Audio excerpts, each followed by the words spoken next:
Okay, appreciate you folks coming in on such short notice this morning, but I've asked Jeff Lear, who's on the Emergency Management Committee for the Fiscal Court, to be with me today. Jeff has attended most of the dispatch board meetings and has kept up on all the news or events of dispatching, and in particular the current events going on. And I thought it would be helpful to have him kind of a backup with me. And everybody needs a little help every once in a while. Yes, I'll listen. yeah. First, I want to go to the letter that the mayor sent to the dispatch board's chairman, Freddie DeWitt. And but maybe just before I do that, let me talk a little bit about the finance committee meeting Tuesday. I believe it was Tuesday, wasn't it, everybody? Mm-hmm. When I left that meeting, I took it that the mayor and the judge were going to get together and come up with maybe some solutions, or at least compromise, to at least get us to November or to June 30th. On that afternoon, I came back and prepared a draft. In fact, Jimmy's got that on. Jim's got it on his website there, and I presented that to the mayor at 7:45 on Wednesday morning. We had a conversation. We had another meeting to attend at 8 a.m. that morning together, and we had a conversation. I thought we were heading down the right path. It was very cordial. It was open-minded type of discussions, and I said, Mayor, take this and mark it up, since it is in draft form, and just return it back to me. We'll sit down and talk about our differences. Well, I never received that. So Thursday morning at the BIDC meeting, the mayor was there as well, and I still had not received it. So I kind of questioned, well, what's going on. I received a phone call from the media yesterday afternoon about 4:30 asking me about that letter. I haven't seen a letter. I never got a response back from the mayor. Even to this date, I haven't got a response back from the mayor. Of course, within the contents of the letter that was sent to the dispatch board, it stated the mayor's position on it, and it's a shame that we did not have enough respect for each other to sit down and continue dialogue and discussions on a subject that might have been able to find common ground. That's very disappointing. And so at 4:30, when I got that, I immediately came up to the office and got all the information and tried to digest in a short period of time what the mayor had said. Basically, he said the same thing he did in the November 20th letter to the dispatch board that said the city was no longer going to do payroll and payroll-related services. Up until this past fall of 2014, the dispatch employees were always listed on the city's payroll roster as city employees. Now, all of a sudden now they're not even part of the city, and I understand it is a unified or joint agency, and it should be that way. But so the city is now not recognizing them or as a quasi governmental entity or part of the city. It's sort of like we do planning and zoning. We do planning and zoning's payroll, and we have done it for years. And I kind of see these two organizations as similar organizations that are jointly actually ran by the city and county indirectly by approving their budgets. And that's kind of where I think the oversight is, and the mayor doesn't agree with me on that subject, obviously. But in the contents of the letter, if you go to the third paragraph, the example of what the mayor is speaking about, $300,000 for a tower expense.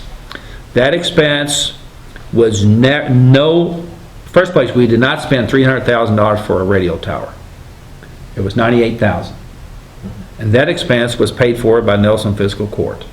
None of that was charged against the dispatch board's letter of credit, nor charged to any other city, expense line. Now I don't know where that $300,000 come from. That might be a question the media can ask. Where did the mayor get that number? He sounds like he got some erroneous numbers, like he did at the time that we were talking about recreation. You got some really erroneous numbers. Remember that, fellas, about the 590,000 versus the reality was it was 320,000 or so. You know, on the next paragraph down below that, the second to last paragraph from the bottom, you know, dispatch should be a unit, should not be a unit of city or county government and still stay as an independent unit. It's worked that way really well overall for 8 years, and I think we can continue to improve on it, but I still think it should be an independent organization where you don't have a mayor, you don't have a judge that can fire at will. There is a process. There should be a process in line for disciplinary and so forth, but it should not be a political position. I really believe that the oversight from the dispatch budget is enough oversight for fiscal court. And when we approve that budget, we're approving those expenditures. Now, none of us could anticipate that reduction in the landline fees at the rate it was going, because the numbers did not. If you look at those numbers since 2007 and go across the board, there's some I guess discrepancies in the reported revenue. So I'm not so sure even the city CFO at the time had a handle on that. Jeff, you want to make some comments? Yeah, I want to go back to the building of this tower, and some of the important details that I believe were left out was the construction of this tower eliminated the cost associated with tower rental with some other independent sources. And in the long run, this is a cost savings to the taxpayers over a period of time. I think it was a sound financial decision, and it was also, I think there's some controversy or some statements being made that they have no input, that the city has no input on these. This construction of this tower was approved by representatives of the city, in particular the chief of police and the fire chief. I was at the meetings. There was a lot of discussion. These meetings are open to the public, and every city official who has concern is welcome to attend, and I'd encourage them to do so. But the implication that there is no city oversight onto the spending is, I think, misleading. Very misleading. I agree with you, Jeff. Going forward, evidently the city's not. You ask yourself, why doesn't the county take it over, just like the city is doing? We still think it should be a joint agency, and the long term continue to be a joint agency. The funding mechanism, we do have a task in front of us of how we're going to make the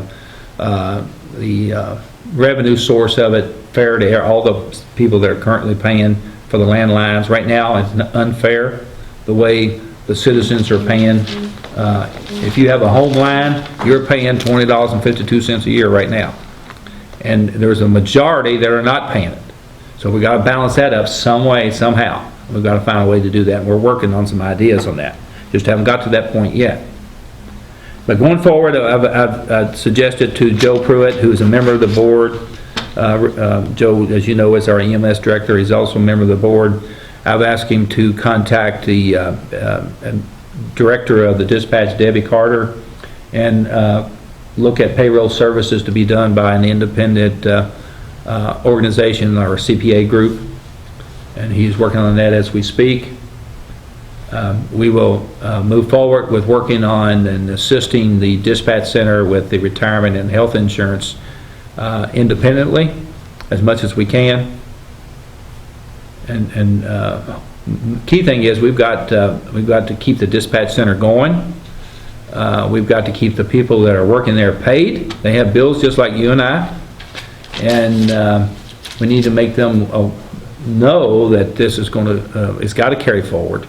Now there are other options. We could consider going to the Kentucky State Police and try to contract with them for dispatching, like some of the other 24 counties do that.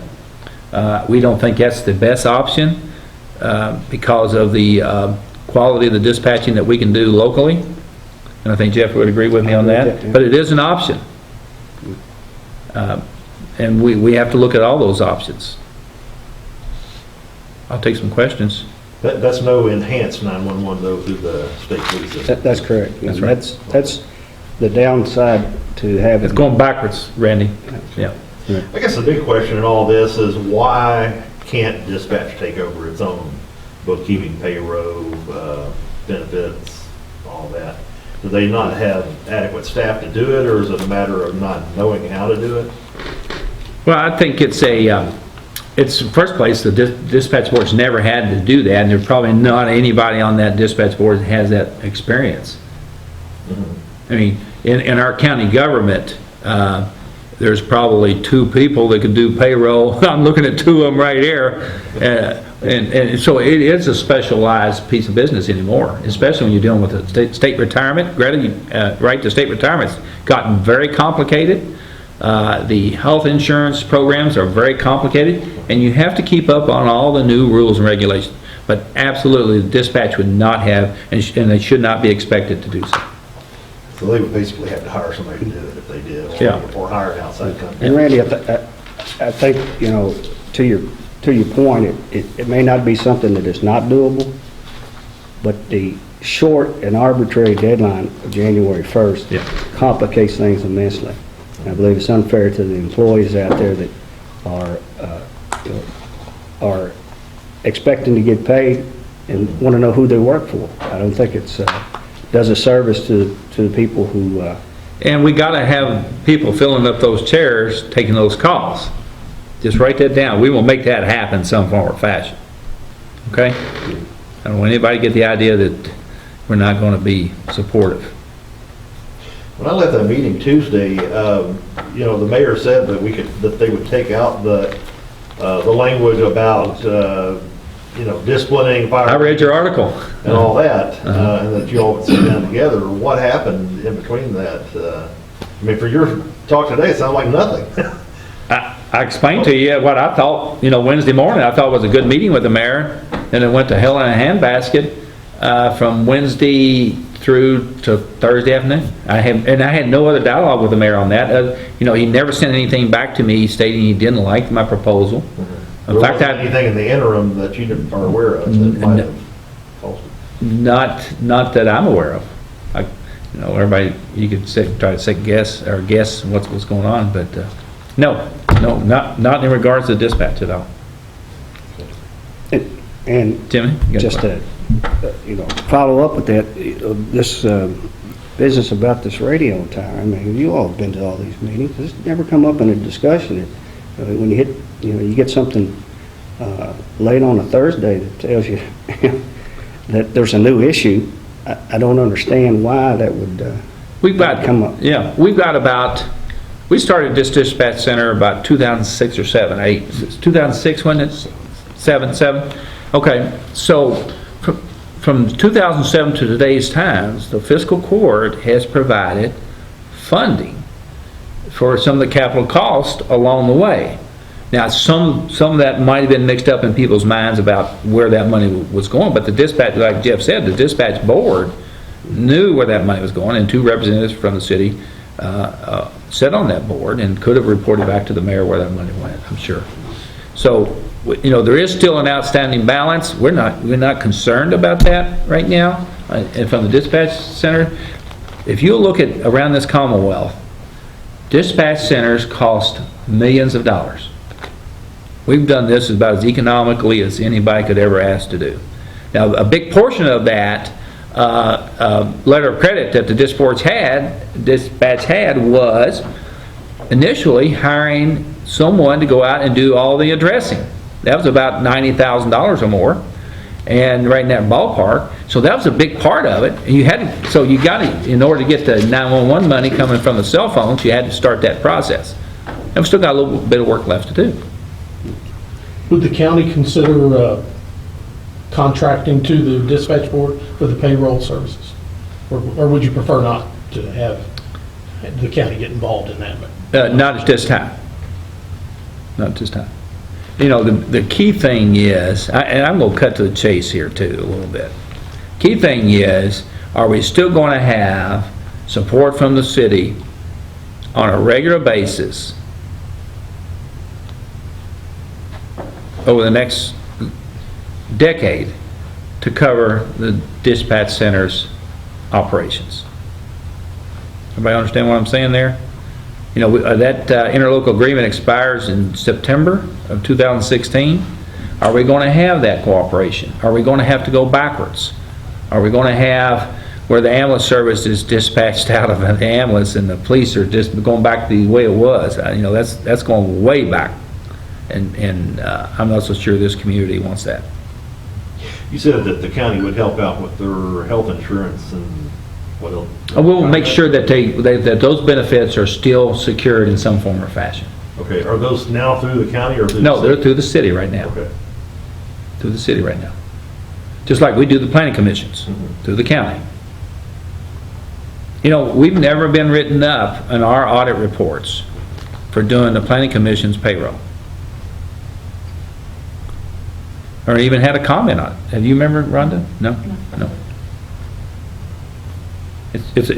Now, I guess where the problem may lie in the letter, I have not fully digested this letter that the auditor gave the city. It might be that because there was some deficits from time to time, that might have thrown up the red flags. But we got a bill from Tracy the other day for 2015, 14-15 budget years shortfall.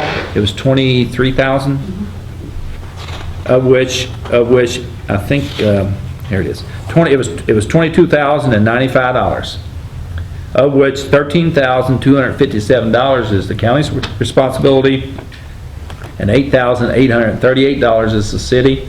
And Rhonda and I've already set it up for a January payment. We would have paid this earlier if we'd So got that's what the total deficit is down to? $22,095. Well, I think they had like hundreds of thousands of dollars or something. You got to talk to someone else about that. I didn't, we don't know, what, Tuesday? Remember after our dispatch, I said, you know, we never received a bill. We bill the city for their planning and zoning shares in July, probably within the 10th or 15th of July. They get a bill from us, or 20th anyway, for the end of the year reports. So the county fronts all the money for planning and zoning? Yes. For a period of time? For the whole year? For the whole year? Oh, every month, if we would be in a that particular department would be in a deficit. Every month. 12 months. Because it's a service that we provide. And the city makes a payment once a year for their portion of yes, support for planning and zoning?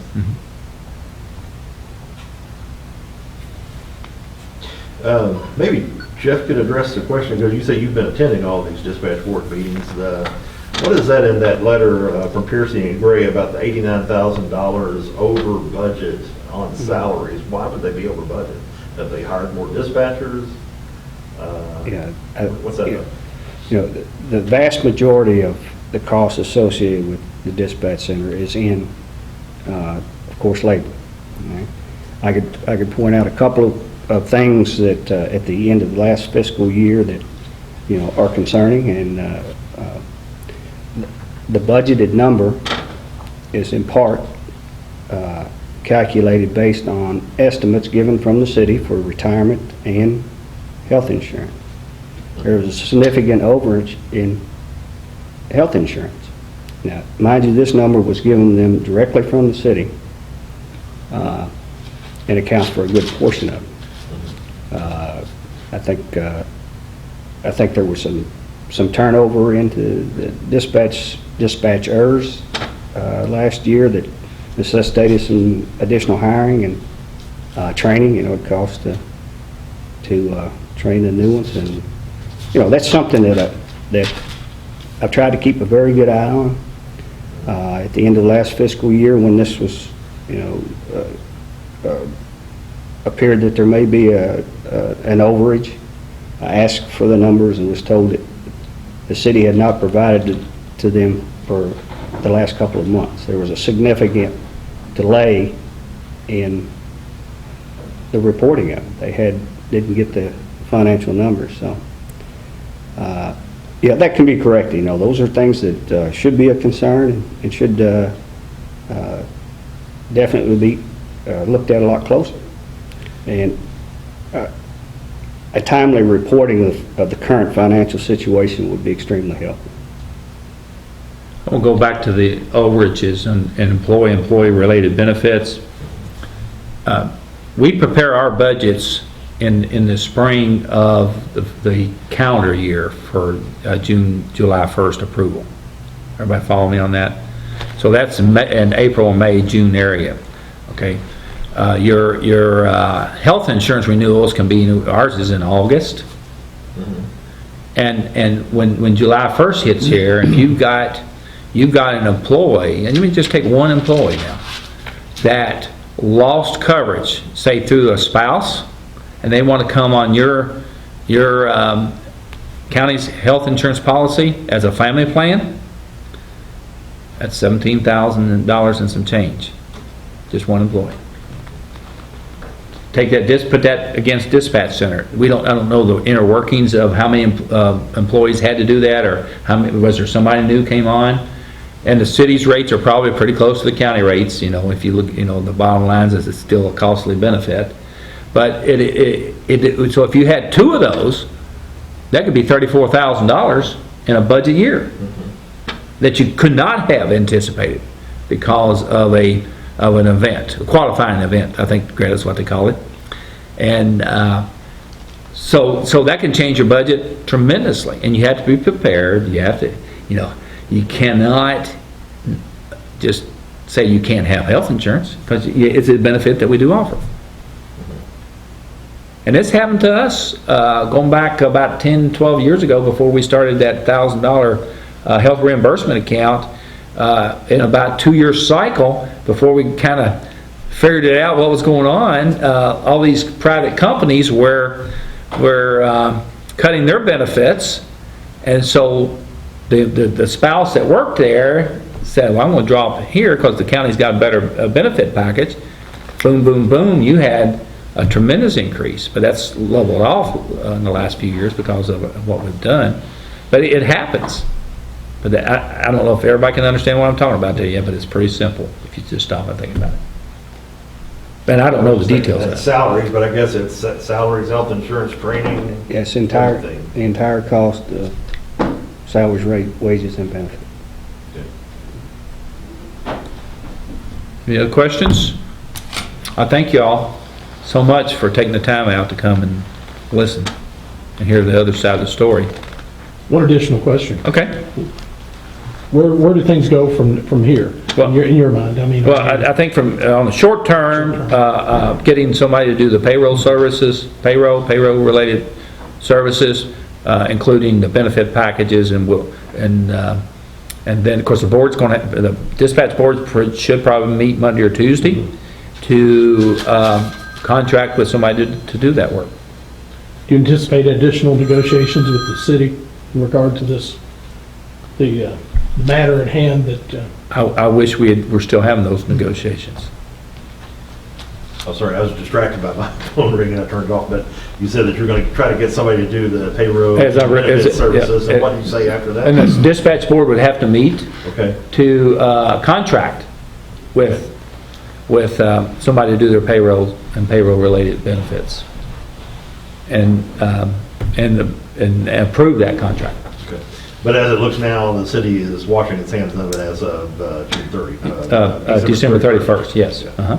And obviously, whoever they choose to do their books would work with the city to get the revenue, when the source, when the checks come into the city would just have to make sure they get everything coming to them. Make sure Emil still gets a paycheck. You do have 2 jobs, don't you? I do. At least 2, right? Anything else? Thank you all so much. Thank you, Jeff.